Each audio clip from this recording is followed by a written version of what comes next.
There's two corners in this track where Jet makes up, or not makes up, but puts a bunch of time on Sexton. And we'll see actually Sexton faster in the rhythm section than Jet, which he is normally known for right now. But right here in this corner, Jet initiates the throttle a little bit earlier, comes on the gas just a bit faster, and You can tell by the roost, basically, because they're covered by the tough blocks, obviously, but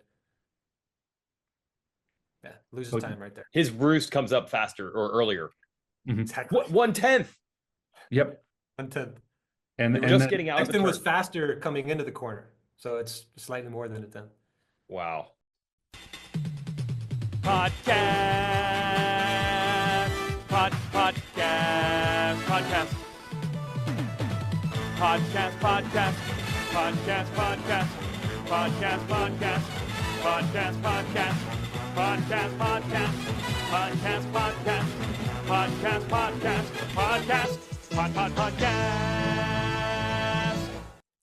Yeah, welcome to the Racer X Exhaust Podcast. I swear I just sung that theme song. I just didn't hit record in time. I wanted to show the logo. I wanted to show the logo for our wonderful sponsors, including Yoshimura, our title sponsor. Go to yoshimura-rd.com to check out their latest exhaust systems. They have exhaust systems for CRF 450Rs, like the one Jet Lawrence won't be riding now for the next couple of months, but Hunter Lawrence has one. Maybe Chance Hymas will have one on the Honda that he might be racing this weekend if he's back from injury for the 250 East opener. I know that Hunter Lawrence and Joe Shimoda have them, and they have them for your bike too, whether it's a Honda, Suzuki, a Kawasaki, a Yamaha, all the Austrian brands of bikes, and not just motocross bikes. Huge gains, for example, if you have a KTM, dual sport, massive gains there. Also, our show brought to you by Racer X brand. So I am wearing, it doesn't look professional for me to have a hoodie on, but the reason I'm doing that is because this is a Racer X hoodie. We have our, can I frame this up right? Can I do better than this? That's better. This hoodie, you can get it. Go to racerxbrand.com. We've got hoodies, we've got heavy shirts, we've got jackets, we've got stuff to get you through the winter months because it's February, and I will give you 20% off. I personally will give you 20% off because it's my code. Type in exhaust. Is that the code? Do I have this right? Let me read this here. Yeah. Exhaust, all one word, all uppercase. Can you spell the word exhaust? And we'll give you 20% off your order at racerxbrand.com. And finally, if you're going to go over there, subscribe to the mag. The reason why is we still have the 2025 calendar available. The calendar has all these different opening spreads through the years. What's an opening spread? Well, let me show you. These are the 2-page magazine spreads. That was a really cool story that I wrote once on Kevin Windham. This is our favorite ever, where we took old and new photos of Southwick and put them together in the same picture to make it look like they were racing against each other. Calendar is still available, even though it's February. Heck, there's plenty of months to go. So subscribe to the mag, get the calendar. It's only $30 for the year. You can read all the stories on our website, and you get the magazine in the mail, and you get the calendar. So go to racerxonline.com/weege right now to subscribe. And also, our podcast is brought to you by OnTrack Schools. I'll get to them in a moment. OnTrack Schools, go to ontrackschool.com to learn more, and then I'll tell you more about them later. But I want to introduce why you would watch this show and listen to this podcast. One of my biggest pet peeves in the world is that every Supercross race, most of the top riders figure out the same jump combinations through each section, and then I see people on Twitter or comments under our own race day feed on the website or anywhere else saying, another boring cookie cutter track where there's not a lot going on out there. Well, just because all the riders are on the same level and can generally jump the same jumps doesn't mean there's separation. There isn't separation on the track. Proof of that is there's like 30-second gaps between really good riders by the end of the race, even though they're all jumping the same jumps. So where do they actually make up and lose time? The factories and the riders know because they're studying video inside their trucks, and they know where the races are actually being won and lost. But what about us, the common fan? LitPro is doing an awesome job. If you go to LitPro, that's LITPRO, go to their social media, go to their Instagram. They're actually posting side-by-side videos that they call LitPro Vision. And you can actually get that yourself. If you buy LitPro, you can use the same technology. Shoot some video of yourself multiple times. You can put two videos together and figure out which sector was faster, which way going through that section was faster. We're going to find out how, for example, Ken Roczen merely clipping a tiny bit of an on-off at Glendale cost him 0.8 of a second over Chase Sexton, and probably to the naked eye, you probably couldn't see it. So let's get to the LitPro guys and see where time is made up and lost. Oh, wait, I said I would mention OnTrack. Yeah, OnTrack School.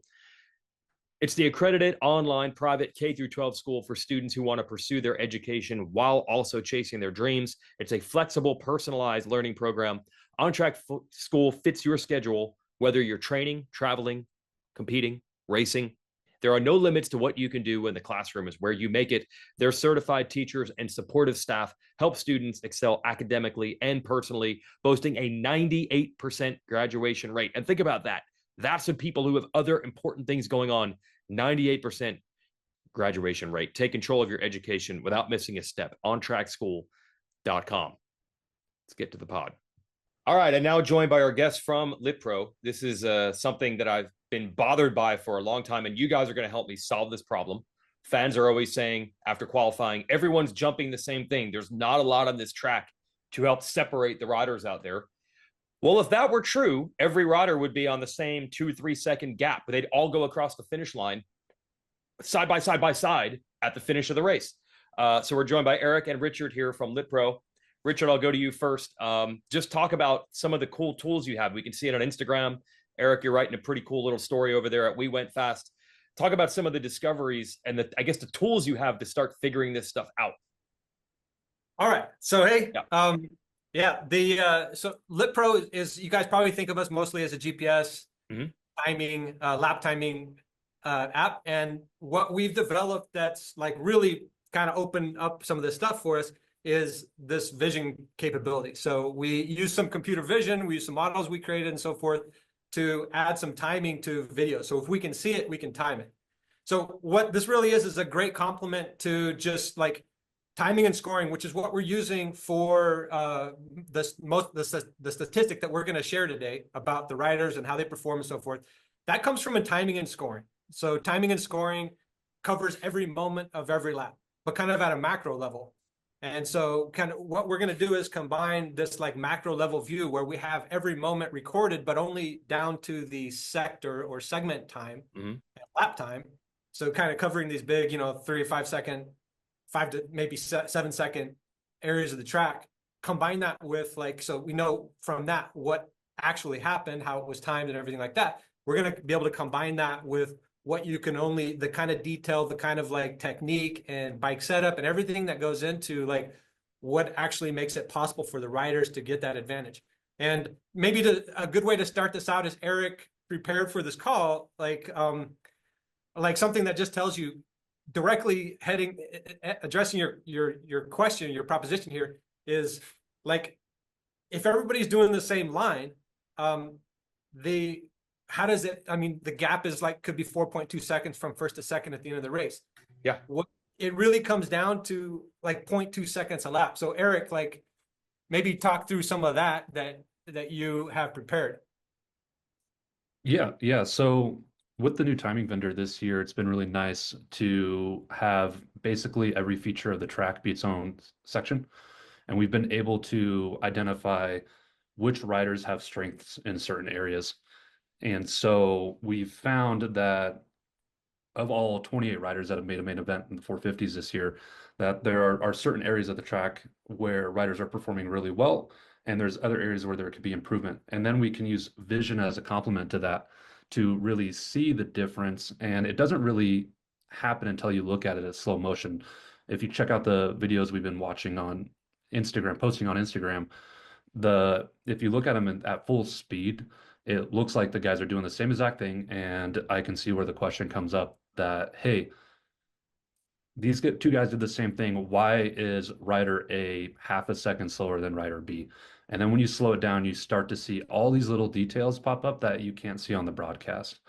When you're talking on the broadcast with RC, we can all see if a rider, tucks the front end slightly or jet spins out on the last lap at the first race in Glendale. Yeah. We see that. But what we don't see is when the bike, pops up out of a rut for a tenth of a second that they're not driving forward, or a rider comes up, 10 inches shorter on a jump, and that costs another tenth of a second. And when we see it just as a one-off piece, you're like, oh, it's just a tenth of a second, they can gain it back. But if they are consistently doing that lap after lap, that adds up to 3, 4 seconds. And then when you're watching it on the broadcast, 4 second gap could look like eternity. That could be an entire straightaway, entire rhythm section, whatever. But in reality, it's a lot closer than I think most people think. Yeah. So, for example, if it's not the jumps, and it might be the jumps as far as someone clipping, coming up short, going long, but they're jumping the same combo. Eric, name some other areas on the track where people might be surprised, where you have found pretty big gaps between the riders, probably pretty simple parts of the track that actually create separation. Yeah, so the two biggest areas of the track where we're seeing the most separation is sand and whoops. Going back to Glendale, that was a great track for the fans because the rhythm sections had different lines. But in the first race in the 250s, Cole Davies beat Jordan Smith in the sand. Jordan Smith was faster, hands down, everywhere else on the track. He would catch Cole in the sand, and Cole would put another 0.2, 0.3 seconds on Jordan in the sand. The other big area is the whoops. We've seen it several times this year where in the 450 class, a rider will win or lose a race in the whoop section. Tomac beat Judd in the whoops. He was slower compared to Jet everywhere else in San Diego and would put another, half second per lap on Judd in the whoops, and that would erase everything Jet was doing. In Glendale, we saw Roxon absolutely destroy everyone else in the whoop section. He was a second faster per lap than Webb. He was a second faster per lap than Tomac. Just really fast in the whoops. And those are two areas of the track where every lap they can be a little different. And so it really keeps the riders on their toes. That's actually interesting to hear that because we have apparently the 9 whoop rule. So the theory is that is eliminating the separation. Give me an idea, though, even with only 9, an idea of how much time could be gained or lost. A guy who's doing well and not in the whoops. Yeah, I mean, with the 9 whoop rule, it allows guys like Cooper Webb to jump through them really fast. We saw that at San Diego. Cooper was the fastest guy on average in the whoops by tripling through them. Was he Tomac faster than Tomac? He was faster than Tomac, yeah, Oh, and we geez. actually have a vision asset to compare that.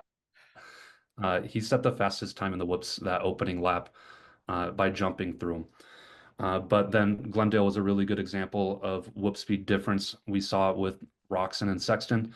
Sexton would take that inside line. Roxon would come around the outside and quad over the on off, and he would put a full second because he was able to carry that momentum through the whoops. And so even though there could be 9, there could be 12, but some riders just can carry that momentum faster, and it can equate to, in the whoops, that's the biggest time difference right now that we're seeing is could be upwards of a second per lap. There we go. Yeah. So honestly, that's probably not a huge surprise that the whoops, if they're not jumping something different, the next big difference maker would be whoops. But have either of you seen, when I watched the race at San Diego, there were these turns past the mechanics area. They were like these 2 180 bowl turns without obstacles at all. And I swear Tomac was pulling away from Jet there. And then Jet said that in the press conference. They're super basic, flat, or 180 turns without obstacles, even where you'll see a difference. Yeah, for sure. We see it. I like to classify this is not data inspired, but I like to classify it as intensity, right? Especially when we talk about riders who are feeling a little bit under the weather. If they need to take a breather, there's a flat section of the track is kind of a great place to take a breather. And if they're have a 2 mile per hour difference, that adds up. And you'll see that in a flat section, 2 miles an hour. Yeah, I mean we don't have speedometers on the riders, Yes. right? But we can see it in the timing sectors where there will be a half-second difference in the flats. Wow. Maybe go ahead. like maybe something cool to talk about right now would be like part of the stats package. We have this matrix, and so we have rhythm sections, so like jump lines, open flat areas, which is kind of what you're talking about. We have sand sections, and we have whoops, and we don't. What we kind of a startling one we don't have is corners, because the way that timing and scoring puts the gates is like they don't just section off corners. So that's kind of one that's missing, and then we don't have starts. So we have those 4 areas, and there's 40 riders who have lined up in the 450 class, so far in 2025. but we have everybody ranked according to those sections. So like, yeah, so rhythm section. Or if you want to take like what would compose the best rider, it would be Sexton in the rhythm, Webb in the open flats, which probably is a little bit of a surprise, Tomac in the sand section, Roxon in the whoops. There's your best rider across the whole track. So Jet Lawrence, not the best in any category. Okay, so we have to put a caveat on Jet. So he, how can I put this nicely? He had a really poor A1, and yeah, so when he first crashed off the start, he started charging, went down again in the sand, even with removing the 20 seconds he spent getting back up in the sand. He did not have a great time in A1. He finished 12th. He rode like a 12th place rider at the race when you look at the times. If you remove Jet's A1, he goes first in rhythm and first in sand. Okay, yeah, because I would think I would first pick sand. I would think he'd be first in that. And rhythm, this is perfect. Spills into another thing. Even though we say the riders generally aren't jumping different things, either one of you wants to answer this. Clipping, getting clean downsides. How much variation is there actually with that? Yeah, go ahead. Let's screen share. Can we screen share? Yeah, I think so. This should work. You know more technology than I do, but I'm just going to keep on recording. Screen share. All right, we're going to do this. You got to approve. I just did, so hopefully we can do this. Okay. This is even better than I expected we would have. So, Eric, it is it's the San Diego Sexton versus Roxon. Yeah, so Richard's going to pull up a video that he took at San Diego during qualifying. And just to kind of put you where we're at on the track, there was the triple, and then they took a right-hand corner into an on-off section, and then did the bowl into the whoops. And so that's the area we're going to be looking at. Okay. Oh, I haven't started sharing though, have I? All right, here we go. I gave permission, but here we go. Here we go. All right. All right. So in this video, it starts right on the landing of the triple. Yeah, let's back up a bit. So here's kind of orienting the viewer here. They come out of that corner. A lot of them were quadding into the corner, and some of them were quadding into this corner and taking the inside. Some of them were quadding in and taking the outside. Almost everybody was quadding in though, if you remember that, San Diego. Then they jump over this triple. So let's zoom in. This is where we're kind of starting. So go ahead, Eric. I'll just kind of zoom out forward over here. Yeah, so in this video, we have Sexton compared to almost every rider, and Sexton initiates his corner almost immediately landing on the triple, which sets him up really nicely for the on-off. So just look at how much more cornering he has at these different points. Like he's already you can see Roxon's still a little bit straight. Now he's caught up. Yep. And so what this allows is for Sexton to get a really clean on-off. So they both land on the on-off good, but when they come off of it, we'll see Roxon is like so check 10 inches short. Time right here. Go ahead and pause it right there. So we can see Roxon's his rear wheel is already on the ground, which unsettles his bike a lot. He can just blip the throttle to end up doing the rhythm the same, but he loses time right there because Sexton's able to execute the landing just that little bit better. That the broadcast can't catch. I would be surprised if the riders even can feel that difference when they're on a hot lap, right? They're just focusing on trying to set that hot lap. Right. So this is where vision's really handy because they could go back and look at these sorts of things. I'm going to guess also. What we're pointing out. Oh, go ahead. Go ahead, Richard. And so what we're pointing out though is like this. Look, sorry, drawing too big. No, that's pretty good. We are like changing the game here. I have not seen people analyze. I mean, you can watch your LitPro vision on Instagram, but to see that difference. Yeah, I guess I see you can see my mouse though, right? Yep. Yeah, so he clips it. He lands like 10 inches short, like Eric is saying. Clips it, wheels off the ground, and you're just not getting drive at this point. So yeah, if you pause it right there, you see that his rear tire is not on the ground because it's rebounding. Yeah. And Sexton's is on the ground. Yeah. Yep. So how much further can we go through this section? So he went from 0.3, now it's 0.37. So he gained 700ths right there. Exactly. But I'm going to assume since he has more speed, it's going to keep building. Oh, yeah. Now we're up to a full 10th. Now he's up to 0.42. And now we're into the whoops. So he gained caveat, 1.5, or sorry, 0.15 right there Mhm. from that clip. Oh, And then as we continue into this next on-off section, we can see Roxon's riding style where he kind of hangs off the bike. He's moving all over the place, and that costs him more time. Yeah, check it out here. He's off the left side of the bike. Yep. Now he's look how far off the bike he is on that side. Yeah. Yep. Hang on, let me reset the zooms. This is the next section. Oh. Yeah, now we're after the finish line. So so that entire sequence costs half a second, and we synchronize the videos so you can compare exactly. If you were to play these at full speed, you would see the Sexton have the half second. He would start pulling a distance on him. Correct. We just slow down Sexton's video so it's constantly synced with Roxon's. Oh, that's how you do it. That's why, because I think that's part of the confusion when people watch this. It's saying one guy's faster, but he's not ahead. You actually slow the video down so they're always on the same.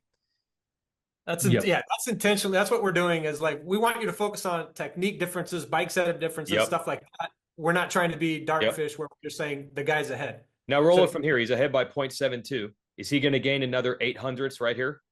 Yep. So you can see he's wonder where it's happening. So let's just look at, I want to give the viewer like the perspective of what 0.75 seconds is. That's like, so we turn this off. That's to there. That's how far 0.75 is. Wow. Wow. He's all the way down the very next obstacle. They're not even the same. They wouldn't even be in the same camera shot. Nope. Right. Yeah. Yep. So then over here, so this is the difference here. Like finish line for Sexton, finish line for Roxon. Yeah. Yeah. Go back to that final on off. I want to see where he gains that final 10th basically, or half a 10th. So they land there.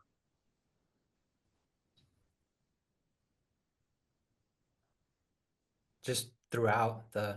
Yeah. He's just, I think it starts because Sexton's in a more neutral position when he enters the on-off. Yep. Where Roxon's doing a lot of bike scrubbing. Yep. And that allows Sexton to just carry his momentum throughout the section. Have you seen that as a constant of when you see a rider throwing in the body English, especially in qualifying, you think, wow, he's really intense and it's probably going to be fast. Have you actually seen consistently that's the opposite? Or is that just this particular clip? I would say it depends on the rider. Yeah. If you take guys like Roxon and Tomac have a lot of body language and they're fast with it. Yeah. You take guys like Sexton and particularly Jet has like the best riding form. Like if you just take a screenshot of him anytime, arms up, neutral body position, feet, balls of the feet on the pegs, things like that. But most of the time that equates to really smooth riding, and then Jet looks like he's slow, but he's end up being smoother, so it's faster. That's really interesting. So basically they took off from that triple at about the same.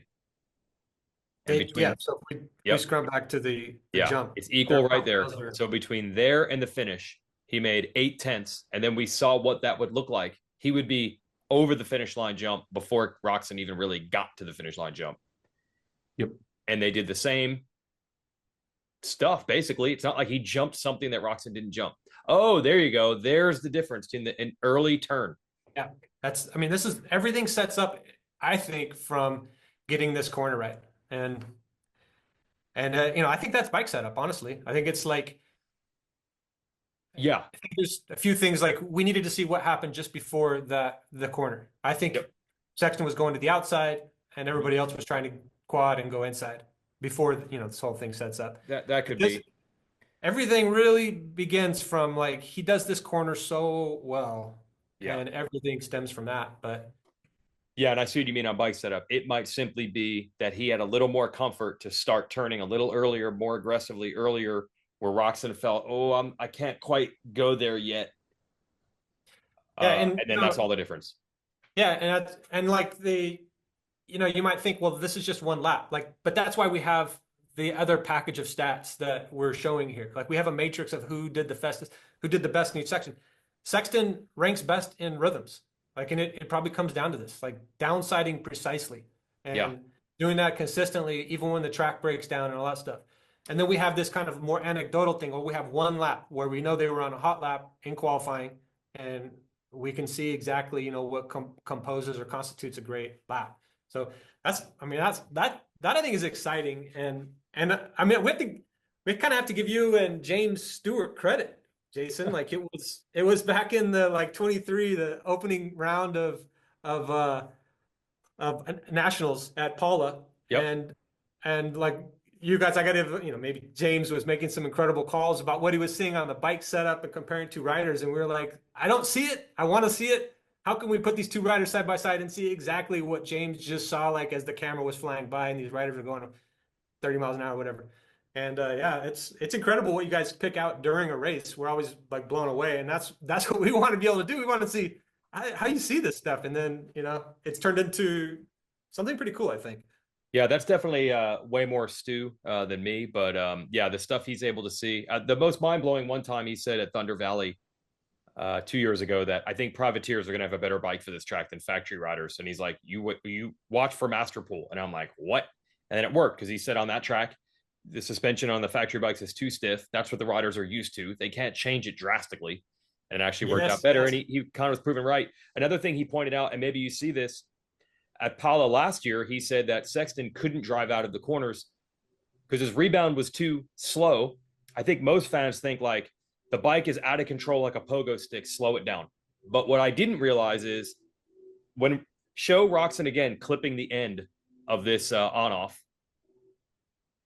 and then that instant here, keep going, where that tire rebounds and now it's not on the ground. If that were to have faster rebound and get back on the ground 6 inches earlier, he would get some of that drive back. And I never even realized that was a thing. You're giving up that rear wheel driving when you try to have a soft, comfortable, slow rebound bike. I never saw it until now. We see that a lot in corners. They'll hit a square edge and the bike, will pop up and the rear tire just will not get on the ground fast enough. And that costs them just a tenth of a second here or there. I mean, like, here's a like, honestly, Jason, when you guys are in the booth and you're calling races and you see something like that, I mean, let's go back. It's probably James more than you, but when he sees something like that, like I want to set my bike up because of the way he sees it. I'm like, I want to see it because I want to set my bike up to have the benefit that he's talking about. And I mean, it's really like, I guess I'm just. Well, I think it's this is about this, but as racing fans, this is what we've always wanted to know. We've always, whether it's Jeremy McGrath winning or Jet Lawrence winning or anyone in between, we just always want to know why, right? Yeah. And now we have some tools that explain some of it, which is. Yeah. And I would say this kind of analysis works really great for Supercross. When we start looking at why, you look back to the 22 outdoor season with Tomac and Sexton putting a minute into third place, and you ask why there, that's a whole other ballgame. But for Supercross, looking at these minute differences where guys will only win a race by 4 or 5 seconds, this is really what it's coming down to is bike setup, hitting things smoothly, things like that. Yeah, and to clarify that, I mean, you could see that Tomac was better in the whoops than Jet in San Diego. So I guess you do sometimes see things that are fairly obvious. Maybe you just have a more granular level of detail, or maybe you know why they were. But it's not like you can't see all of it. I mean, when you tell somebody the whoops is a big differentiator, they'll be like, of course. But you're still learning something, I would think. Yeah. I mean, it's like saying corners are a big differentiator. Could you go to the Sexton and Jet video from A2? And this is a really good example of corner speed. This is what I was hoping to get. This is amazing that you're showing this stuff. Yeah. Corner speed is a perfect example because that's the thing that really goes to our point of it's not just about the obstacles like you would think. Yep. So there's two corners in this track where Jet makes up, or not makes up, but puts a bunch of time on Sexton. And we'll see actually Sexton faster in the rhythm section than Jet, which he is normally known for right now. But right here in this corner, Jet initiates the throttle a little bit earlier, comes on the gas just a bit faster, and You can tell by the roost, basically, because they're covered by the tough blocks, obviously, but yeah, loses so, time right there. His roost comes up faster or earlier. Exactly. 1/10. yep. 1/10. And They were and just then, getting out of the Sexton turn. was faster coming into the corner, so it's slightly more than a 10. Wow. and then so they're equal all the way throughout this next corner. Yep. But the following corner, Jet does something that we see Cooper do a lot later in races. He goes lower, and look how much time this say or puts on Sexton here. I mean, this is great. Like how they're coming into the corner, like they're landing in a turn. I mean, So So his we line see- is, oh, wow. Yeah, so Jet is already on the gas right here, Yep. and Sexton is still setting up for the apex. Yep. use this pylon as a reference point. And going into the turn, it was so it was about, it went from 0.23 to 0.37, 0.20. Yeah, 0.2 to 0.5. So almost 0.3 Yeah. in a 180 turn.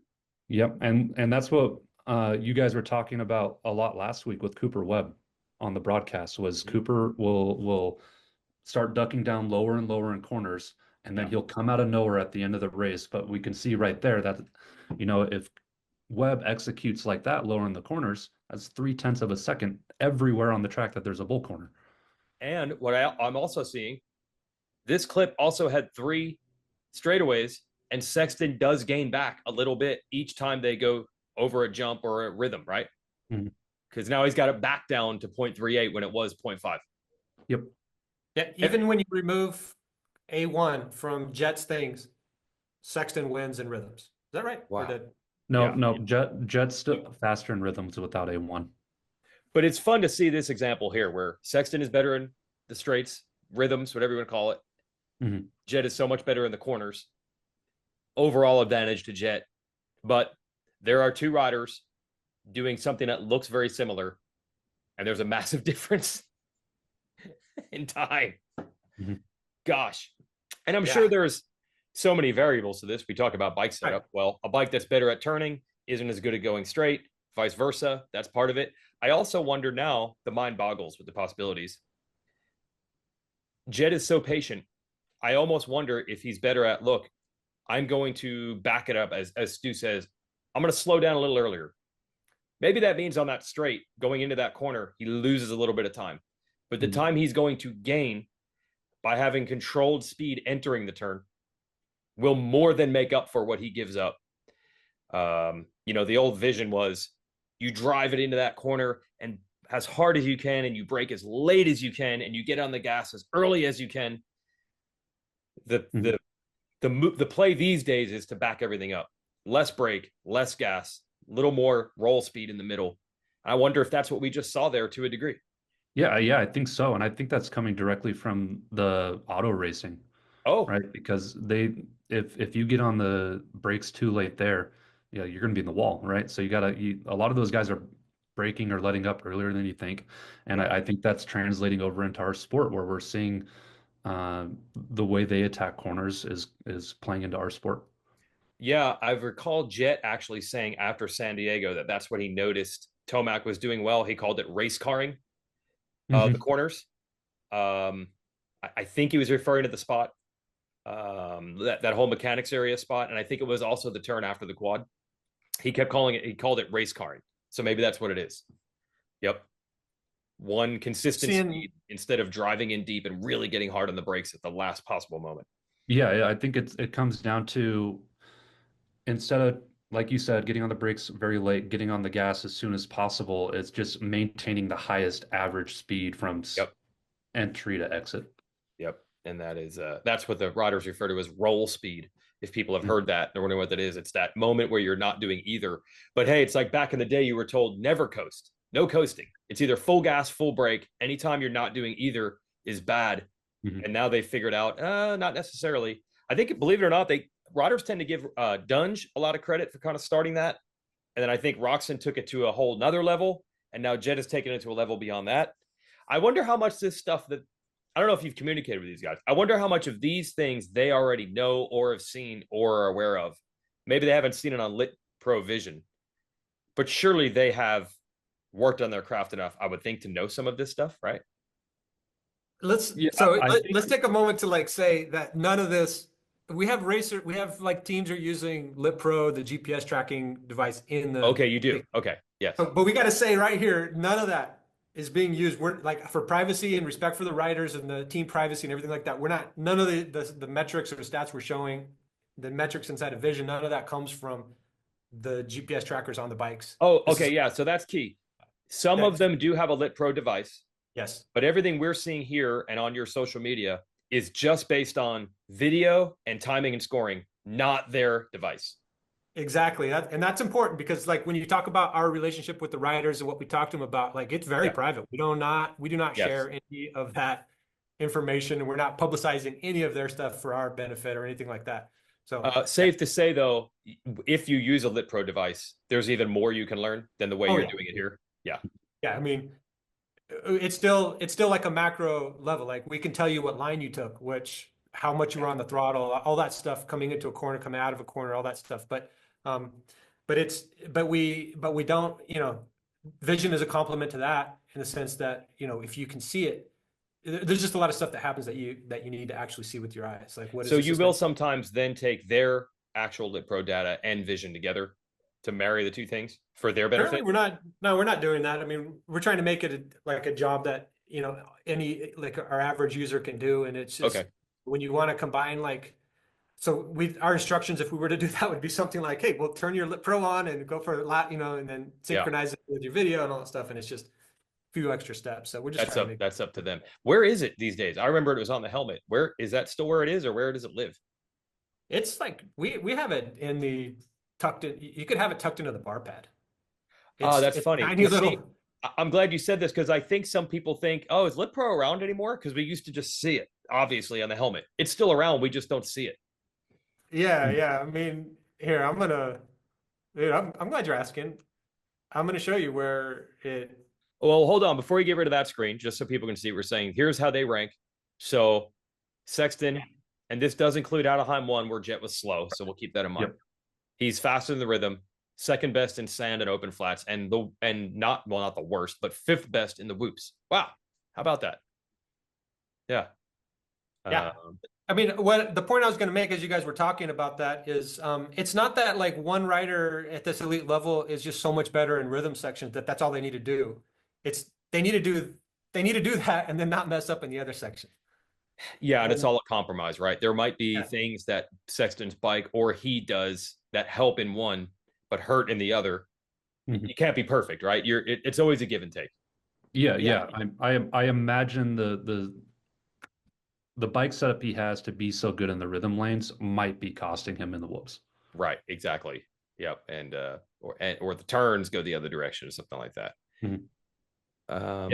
And the two metrics that we don't have on here is start, which start has been a very critical role in every race this year. We saw a lot. Oh, there it is. Wow. It's tucked into the bar pad. You wouldn't even know it's there. You wouldn't even know it's there most of the time. This is like typically how a lot of people are doing it. It's just under the bar pad cover or a watch. Any of the Garmin watches work really good. Some of the other watches also work good. Garmin, Apple, Polar. But yeah, this is you might not know who's using it these days. No, you can't. I honestly didn't know. When I saw the social media really start to come around, I'm like, oh, LitPro's back. But now I realized it was never gone. It just isn't on the helmets anymore, so it's harder to detect. Yeah, it's back. Love that. Yes. Knowing what I do know, we actually, I don't know if you guys were there then. It might have been 10 years ago now. We actually had a LitPro segment on the TV show for outdoors. And also what we learned about that was, and you guys could talk about this in a general term, so you're not selling out any of the teams you work for, line choice in a corner, 4 inches one way or another. Just explain the massive difference that can make. Oh yeah, I mean it it depends on the track like Yeah. that. So we're building tools for people to train with, Yep. and then as the race develops, like this is where the racecraft comes in. And so I Mhm. don't know, I don't want to oversell like what 4 inches in the corner means to a rider. Like you know when you see it, it's like, well they need to move off that line like it got bad. But Yeah. But you've had data that's been able to support that yeah, type of thing. Yep. every one of these riders at this elite level, they're getting lap times. So they're getting lap times. They have a coach looking at their line in the corner. Like everything that you're Yep. talking about is like incredibly important, especially on when they practice. Like this is how you got to practice to be good at riding. And Yeah. then when it comes down to race day, you need to like adapt and you need to try that other line because this one's getting blown out. And that knowing when to switch is like an incredible insight and instinct that these guys have. I don't want to oversell like how important 4 inches is, but I guarantee you that like when that line gets blown out and you take the line just 4 inches in, like it matters a ton. Um, Well, and let's put it this way. If we see that Sexton initiated a turn a foot before Roxon did, and it resulted in all that speed, you're going to know that also a different line is probably at times going to have a drastic impact. And the reason I only bring it up is to, again, prove the point of it's not that he had to quad some jump that Kenny wasn't willing to jump.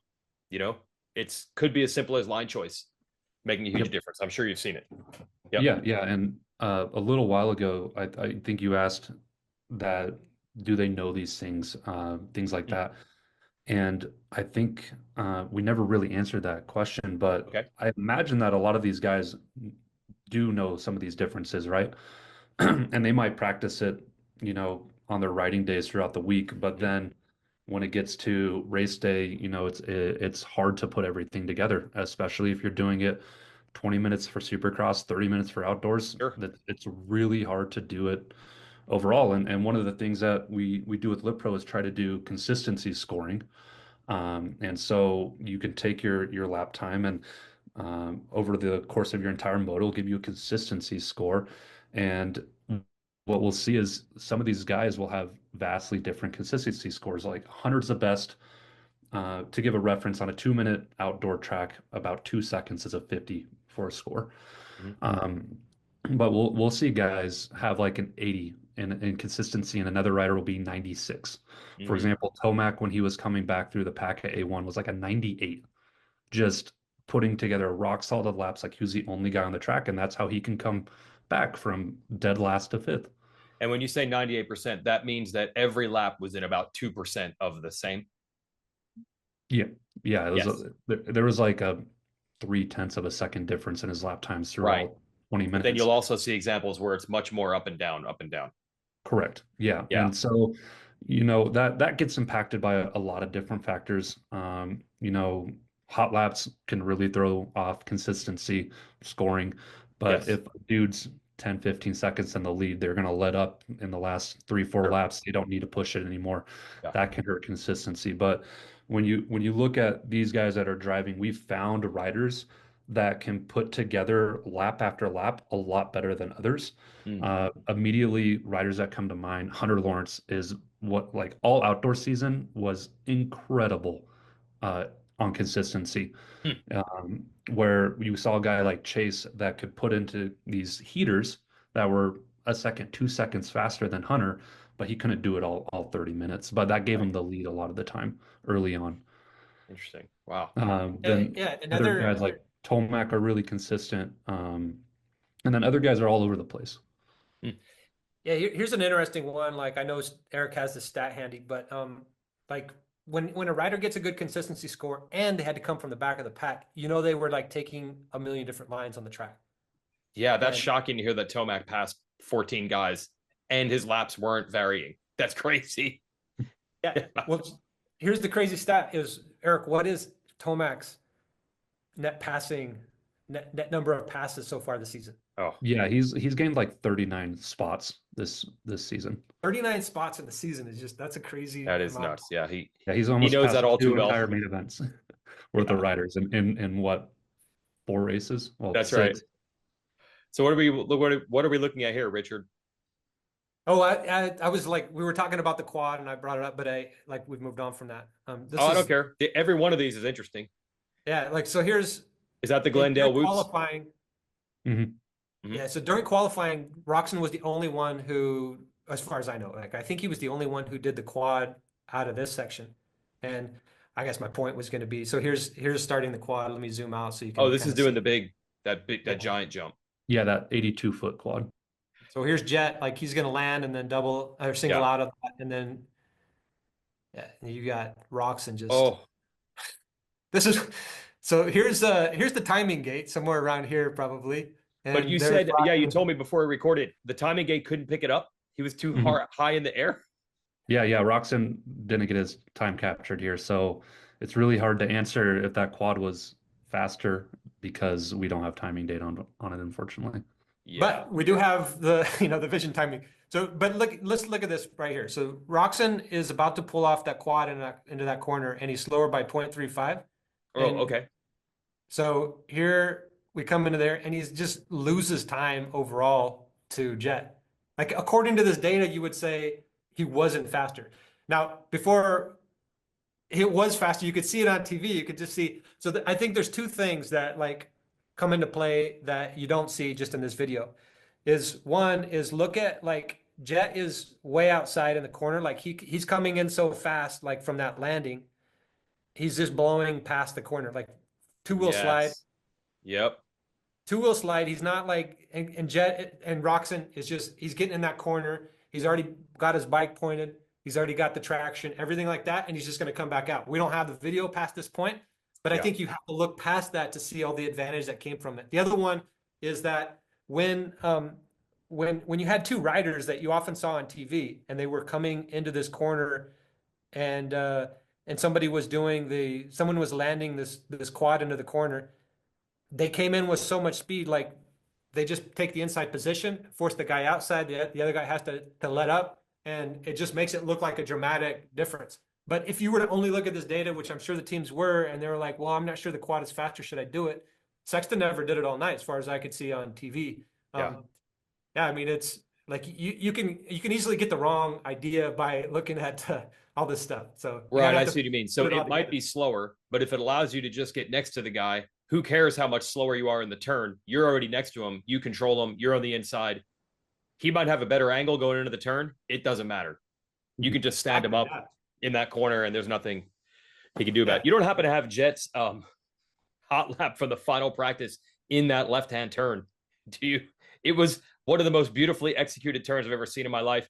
Carmichael and I were standing down there to watch the guys jump that quad, and then we saw Jet do that corner leading to the finish, and I was like, dear God, I was like, I can't wait to talk to the LitPro guys so we can talk about, again, corners Let's see sometimes if this is outdo quads. Is it? this is this the one? I don't know how to look at. I think I that don't was know it which right one. there. I mean, that is a art form. What he just All did right. in that turn. All right. So I didn't prepare for whatever reason I picked the other lap of Jets from his hot lap to do this. This was later in the day. This is at 1:51 p.m. It might have been this Still might looks have been the good. one that I should have been like comparing but Jet was the fastest in this section for Was he everybody. fast in that section? Okay, so my eyes did not Yeah. be my eyes did not deceive me. Yeah, His we'll execution in check. that corner, but was he actually entering a little bit wider I mean, he was in the one that in the I Roxon clip? He didn't do definitely was. compare this one, so this is not the one we were looking at, but No, he's definitely wider. Like Roxon is able to take this inside. He jumps, yeah, lands on this on the yep, down. He downsides that jump, takes the inside, and it yeah, all looks pretty. He's not two-wheel sliding into the corner. yeah. So Gosh, that corner was unbelievable. I'm gonna do that homework, and I'm gonna just look at that corner, and we'll post it to social media later. So There you go. You don't need to credit me. Just it's cool stuff. This is what we geek out on. Real quick before we're done here, Eric, what's your background? How did you end up doing this sort of thing? And then Richard, I'll ask you the same thing. So Eric, how did this come about for you? Yeah. So I've been riding racing for 20 years, and I realized that I was not ever going to be any of these guys. So I ended up taking my skills to where I could make an impact. I thought there was a gap in the data space for motocross, and so I started. I first actually reached out to LitPro to see if they needed any help with any things data science related, and it's kind of morphed into this relationship where we're looking at race data. I've got to build some computer vision models for them, writing articles now with We Went Fast, and just trying to bring the analytics we see in other sports, particularly motorsports, and bring them into motocross because it's just something that we're not doing. And we've shown proof today, I think, of where riders can make a difference in their riding, whether it's with bike setup or how they're executing a corner, to really make a difference on the track. And my goal at the end of the day is just to see the sport improve using some data. What's your background, Richard? Okay, I got to plug Eric a little bit stronger on this one. Like the first time Eric popped up on our radar was like we do these global challenges where we have all of our, I mean, most of our user base participates in a global challenge. The first time he popped up on our radar, we had done this consistency challenge, and Eric won the consistency challenge of all of our riders, and it was incredible. Like as a rider, yeah, as a rider, yeah. I was like, who is this guy, man? He's like this guy in Nebraska, and yeah, that's crazy. incredible. So Eric, data guy, got on the radar for his riding skill. That's impressive. That's impressive. Yeah, I didn't even think I was gonna top it. I just went out a Tuesday afternoon after work in the middle of the summer and looked up my score. I'm like, I did that. Nice. But yeah. Okay, one more plug for Eric is like he's this Nebraska kid. And it's like he's in the same alma mater as that guy getting attention on Twitter from Doge, who's decoding the ancient scrolls, but also decoding the government wasteful spending stuff. So same alma mater. You might be in the wrong line of work. I'm glad you love dirt bikes, but yeah. No, yeah, I like the dirt bike data. I'm not into that stuff. Okay. Who wants to be a millionaire though? Maybe if you could figure some stuff out. Yeah. What's your background, Richard? Like, he's the stats are incredible that we're pumping out for these things, and that's a lot of Eric. So that's cool. Same story, honestly. Like right out of college, or while I was still in college, before I was even just dating my wife, I got this job trying to like have enough money to date my wife of just of doing analytics. And so I'm backing up. So analytics for this company in Utah. That company ended up going public. It was a web analytics thing. We kind of invented like keeping track of web stats, like who clicks on your page and who buys things and all that junk. And I was like, I got to apply this thing to some sports. And it's the same kind of thing as Eric. I just was like data nerd who was like, how can we bring this like analytics into sports? And I picked this sport and love it. And it's, it's been 10 years or whatever, 12 years since I've been working on this.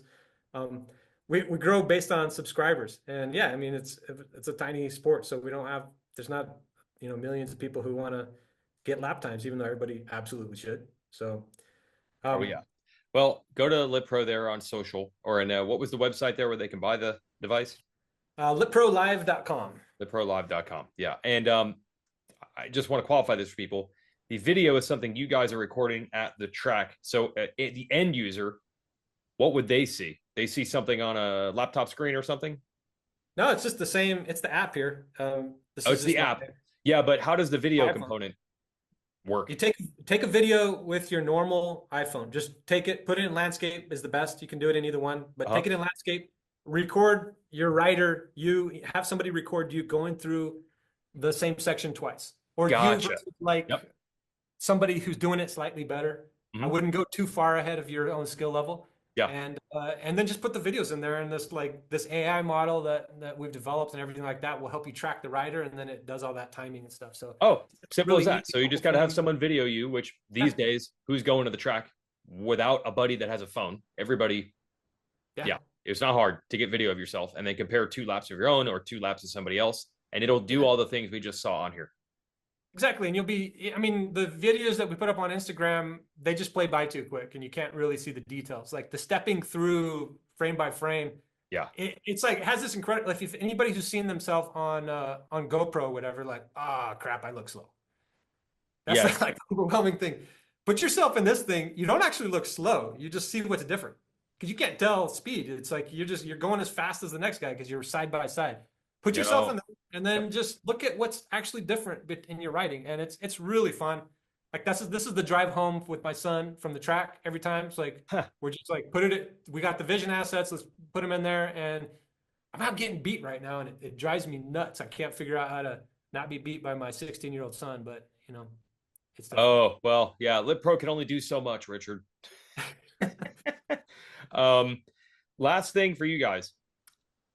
Have there been things that surprised you? Things that you're like, I had no idea that this much time would be gained or lost here, or is everything the general hunches you had? Or did this, I'll just go to you first, Eric. Were there some things you're like, I would have never thought this would have happened? Yeah, I mean, we mentioned it a little earlier, but Cooper Webb being super fast on the whoops at San Diego, that one was kind of mind-boggling. Yeah. Um, Generally, each week, you kind of look at the track, you try to get an idea of what's going to happen. We do Yeah. some bench racing, right? Yep. Before just looking at the track layout. Every week, it honestly kind of blows your mind what No happens. way. No Yeah, way. yeah. Okay, so what are we seeing here, Richard? I think I'm saying that, yeah, this is something that blew my mind. Like I Perfect. get probably new ones every day, but this is Tomac coming out of the corner on top. Yep. Look at his front fork. Oh, I'm looking at the wrong lap, aren't I? Yeah. Just explain to me why it already says slower by 0.55. From where? Where did that start? I wasn't trying to focus on that. I had a lap where Tomac is actually like everybody geeked out when they saw Tomac did the on off in San Diego and had kept his front wheel on the on off up. Oh yeah, the wheelie. Yes. I'm on the wrong lap, but there's a lap of Tomac who he's coming into this corner and his front wheel never touches the face of the jump. And maybe it's the corner before actually. Let me just. But either way, any clip will do. What are we seeing here? This is Tomac versus Webb. Tomac versus Webb. Like his shock is fully extended, and like he's not up. He's just riding a wheelie up the jump face. There you go. It's incredible. Yeah. But when it says slower by 0.32 there for Webb, that is going back to where the turn they're coming out of, or yeah, it goes back to. Okay, here we are where they're equal. All right, let's see this. Here we are. This is coming out of the wall jump. The wall jump after the mechanics at Glendale. Yep. I mean, it's crazy jumping far out off, launching past the wall jump, which must have been terrible on the ankles and wrists and all that stuff, was a huge advantage. We saw that in this data. It was faster, huh? Oh yeah. Yeah. These guys both do it, but yeah, big advantage to jumping. And then Webb takes a completely different line through this section here. Yeah. Clips that jump a little bit. I mean, Webb is clipping a lot of jumps in this That's lap. it. So he lost 2/10 or so just from clipping, you're saying? Yeah, just from clipping. And he'll get into this. Let me just jump past to we'll go through the whoops here. So yeah, let's just start by looking at coming in the whoops, 0.48 seconds. Yep. Loses time to Tomac. Yep. 0.5, 0.05. Coming to this Hey, corner this next section right here, this is where Carmichael thought would be a huge problem.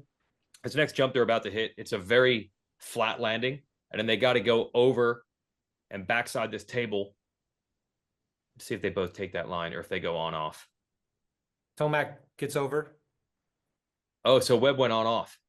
Yeah, Webb went on off. Tomac barely makes it over. That's a good point. Like I didn't realize like sometimes. Yeah, he said guys were clipping because they're taking off with their front. The bike's basically level, and then they've got to land with the front so far down because that's such a steep downside. Well, and if you get it wrong, there's a jump right next to it. So then you'll mess up the next one. So they're using a different rhythm here. Yep. Yeah, they're totally different rhythm. And like, look how many times Webb clips things. Like the one there, that's big. You lose a lot of time from that, obviously. Coming to this next one. And oops, I scrolled there. I think he overjumped. Overjumped, exactly. Mm-hmm. Overjumped. Let's see the next Hit the brake. I love the brake tap stuff. Like just seeing that. Yeah. That still goes on. That's been one of my favorite things. There's a video. This is nothing to do data inspired, but it's really cool. There's a a video that we have posted of Bomer and Deegan, and Bomer is like sideways in the air and then downshifts while he's sideways whipping the bike. It's just the coolest thing. And the web just clipped again. Massive clip again. Yeah. Yeah, and look at that. That's 0.9 between a little after that wall jump to here. Yeah. Yeah, that's the landing of the quad, right? Basically a really wild ride for Webb. Yeah, and that would be more toward the consistency score, right? Like he probably had laps where he was cleaner. Yeah. But you got to be cleaner on every lap. Yeah, and that might be an instance if Cooper think there's a bike setup issue where he's going to pull into the mechanics in practice and maybe mess with the clickers and things like that and try it again. Wow. We've seen in the data that, we know like Cooper Webb, Ken Roczen aren't strong qualifiers, but then they come out in the main events and have this blistering pace. And perhaps this is just how they learn the track and learn what their bike needs to be set up for the race and that sort of thing. Yeah, that's what I have heard that. The bike setup that maybe works in qualifying isn't as good in the main, and Webb's good. Probably Roczen the bike's not perfect when the track is fresh, but it'll work better later. Yeah, and that's the real goal. And they're experimenting, spend all their time experimenting with what lines that are going to work, even maybe later on. Yeah. Mm-hmm. Well, again, you probably have 1,000 examples. That was really cool to see some of the side by side of that one little thing that Sexton had at the end of a triple unlocked 0.8 by the time they got around to the finish. They jumped the exact same jumps. That's it. Yeah. Yep. I got you a little over an hour here. Let me just ask this. In San Diego, when Jet and Tomac hooked up, they put 16 seconds, I think, in everybody else. Mm-hmm. Can you say in general how they were doing that? It's another example of I don't think they were jumping something other people weren't. What did you see in that? Because the gap they put in everybody else was astounding. Yeah, I think that comes back to my unmeasurable intensity. Yeah. Metric, right? They just brought an intensity that when they both started in like fifth or sixth place or whatever, right? Yes. Tomac blows around the outside in the sand, passes Jet. They both get up to the lead, and they just brought an intensity to the race that Webb and Roczen didn't match. And what we see a lot of the time in the data is when a guy gets to about 5 seconds, 5, 6, 7 seconds behind, over the next few laps, that gap just explodes because they're mentally now out of reach. Wow. And so they're like, I'm not going to push it any harder. I'm not catching this guy. Let's be smart. Let's be safe. Let's go for third place. Make it to the next race. A podium's better than ending up on a cart. That's wild. 5 seconds is about the line of I'm not going to win this one or catch this guy. Mm-hmm. I'm going in another direction. Wow. Put a caveat on that. We see, guys like Sexton and Tomac. It does not matter if there's 30 seconds down, they're going to be charging. But most guys, you put a 5-10 second gap on them, and that, I'm going to say, puts them away for the race. Oh, fascinating. Well, thanks for this hour. I mean, the whole point is here. There's so much data to mine. You folks can see it if you go to LitPro's social. But I guess the main thing is look for yourself. Get one yourself, and you can see what you're doing. That's the real goal, right, Richard? It's not just for fans to see how Tomac goes fast. It's to help the end user with his own dirt bike learn some things. Hey, I want to just say I'm like honored to be part of, like, I'm with a couple of guys who make the sport better. And thanks. Yeah, love you on the hosting, broadcast, and your other shows. Weech, thanks. I appreciate it. I mean, we're all just fans, right? That's really what it is. We're all just. It's totally true. So, but you guys make the sport better, and I'm really, really happy to be here with you guys. So, thank you. Yeah, that's cool. Yeah, keep up the good work. I mean, I'm just trying to learn as well. Like I heard, for example, that I think KTM they had a problem with Juju's bike in the whoops at Anaheim too.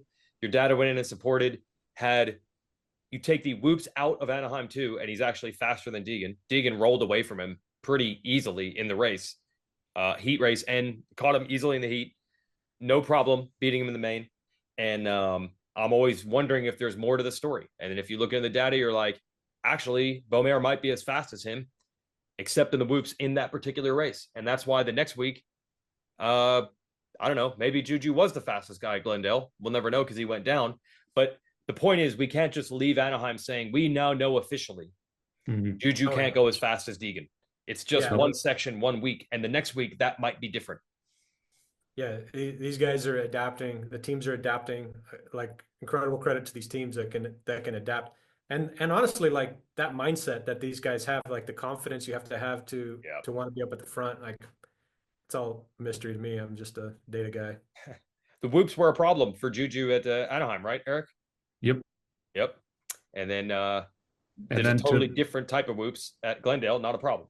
Yeah, and to back up your point, in race 3, Juju was the fastest dude on the track. He was the one race he didn't go down on the opening lap, got a poor start. Yeah. And then in that, half a lap that he was sitting in 7th, 8th place, that was too much of a gap. But when you look at their average lap times, he was about a 10th of a lap faster than anyone else on the track. Now I'm keeping you way over time, but I would think then on the mental side, this is a tool for if you come in, instead of hearing this guy's just better than me, he's more talented, he's faster, he's better, there's no way I can beat him. Wouldn't it be easier on the rider to be like, no, it's just this part and this part, everywhere else you're just as good or maybe even better? Isn't that actually a confidence booster? Because I'm sure you have not seen very often that one guy's better than everyone else on every single part of the track. It probably goes all over the map, right? Yeah, of course. I mean, the only time I think we can say that is when you have those GOAT seasons, right? Yeah. You know, when Jet goes undefeated in outdoors, or Stewart or Carmichael, any of those guys, McGrath almost undefeated in Supercross, that kind of thing. There you go. You can say like they're hands down the best rider that year. But look at this most of the time, like you can see here from race to race, this is average fastest sector time. Yeah. So not who did it the fastest, just who did it the fastest on average across the race. And the only constant in this race is Michael Moseman is the fastest in the whoops in the 250 class. That's crazy. Who would have thought that? Yeah. Unreal.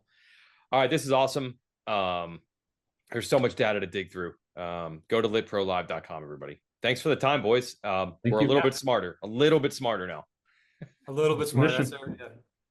Love it. Cool. All right. Have a good afternoon. And maybe I'll see you at the race. If you see me, say hi. Absolutely. Thanks, man. Thank you. Thank you. All right. Have a good afternoon. Thanks, boys.